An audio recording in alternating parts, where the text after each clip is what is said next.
1970 காலகட்டத்தில் ஜப்பான்ல நடந்த ஒரு உண்மையான சம்பவத்தை பத்தி தான் பேச போறோம். ஜப்பான்ல இருக்க ஒரு கிராமத்துல இருந்து ரொம்ப தனிமையில ஒரு வீடு இருக்கு. அந்த வீட்டுல ஒரு அம்மா ஒரு பையன் மட்டும் தான் வாழ்ந்துகிட்டு இருக்காங்க. ஒரு நாள் அந்த வீட்டுக்கு தேவையான பொருள் எல்லாம் வாங்குறதுக்காக அந்த பையனை அனுப்பிச்சு வச்சிருக்காங்க. அந்த பையனும் அந்த பொருள் எல்லாம் வாங்கிட்டு வரான். பட் அவன் வரத்துக்கு ரொம்ப லேட் ஆயிடுது. நடு ராத்திரியில அவனுக்கு தேவையான பொருள் எல்லாம் வாங்கிட்டு நடந்து போயிட்டு இருக்கப்ப அவனை யாரும் ஃபாலோ பண்ற மாதிரி அவனுக்கு தோணி இருக்கு. கொஞ்ச நேரத்திலேயே அவனுக்கு பின்னாடி யாரும் நடந்து வர மாதிரி சத்தம் கேக்குது. இதை பார்த்துட்டு உடனே திரும்பும் போது அந்த இடத்துல யாருமே இல்ல. மறுபடியும் அவன் நடந்து போகும்போது அந்த சத்தத்தோட சேர்த்து ஒரு பெண்ணுடைய குரலும் கேக்குது. மறுபடியும் பயந்து அவன் திரும்பி பார்க்கறான். பட் அங்க யாருமே இல்ல. ஆனா முன்னாடி அவன் திரும்பி பார்க்கும்போது ஒரு அழகான பொண்ணு ஜப்பானுடைய பாரம்பரிய ட்ரெஸ் போட்டிருக்காங்க. அவங்களுடைய முகம் ஒரு துணினால மூடப்பட்டிருக்கு. கொஞ்சம் கொஞ்சமா அந்த பெண் உருவம் இவன் கிட்ட வந்து நான் அழகா இருக்கனா அப்படின்னு கேக்குது. இவனும் ரொம்ப பயந்துகிட்டு ஆமா நீங்க ரொம்ப அழகா இருக்கீங்கன்னு சொல்றான். பட் முன்னாடி இருக்க அந்த உருவம் சிரிச்சுக்கிட்டே தன் முகத்துல இருக்க துணியை எடுக்குது. அதை பார்த்த உடனே அவனுக்கு உடம்பே உறைஞ்சு போகுது. ஏன்னா அந்த உருவத்துடைய முகத்துல வாயிலேந்து காது வரைக்கும் கிழிஞ்சிருக்கு. மறுபடியும் அவன் கிட்ட வந்து அந்த உருவம் நான் இப்பவும் அழகா இருக்கனான்னு கேக்குறப்ப அவன் பயந்துகிட்டே இல்ல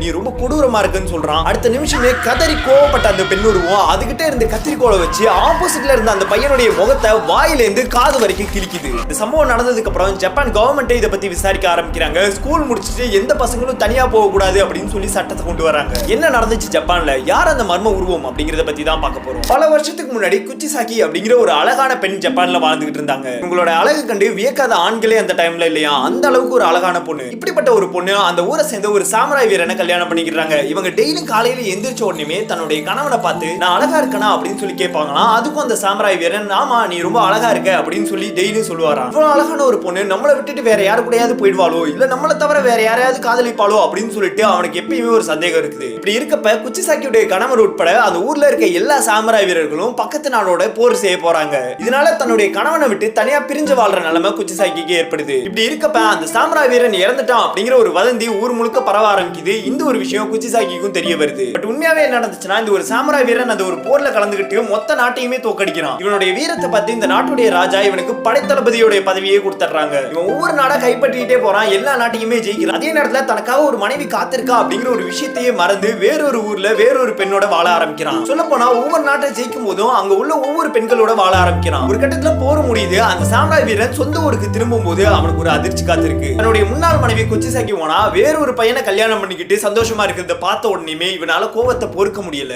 குச்சிசாக்கியும் நடந்ததை பத்தி சொல்லி புரிய வைக்க ட்ரை பண்றாங்க. பட் இது எதை பத்தியுமே கேட்காத அந்த சாமுராய் வீரன் கிட்ட இருந்த கத்தி எடுத்து உன் அழகுனால தானே இந்த மாதிரி பண்ண, இருமா அந்த அழகு இருக்கவே கூடாதுன்னு சொல்லிட்டு தன்னுடைய வாயிலிருந்து காது வரைக்கும் தன்னுடைய கத்தி யூஸ் பண்ணி கிழிக்கிறான். அந்த இடத்துல துடி துடிச்சு குச்சிசாக்கி இறந்து போறாங்க. அந்த டைம்ல இருந்து குச்சிசாக்கி ஒரு மோசமான ஆத்மாவா மாறினதாகவும் பல ஆண்களை வேட்டையாட ஆரம்பிச்சதாகவும் கதை இருக்கு.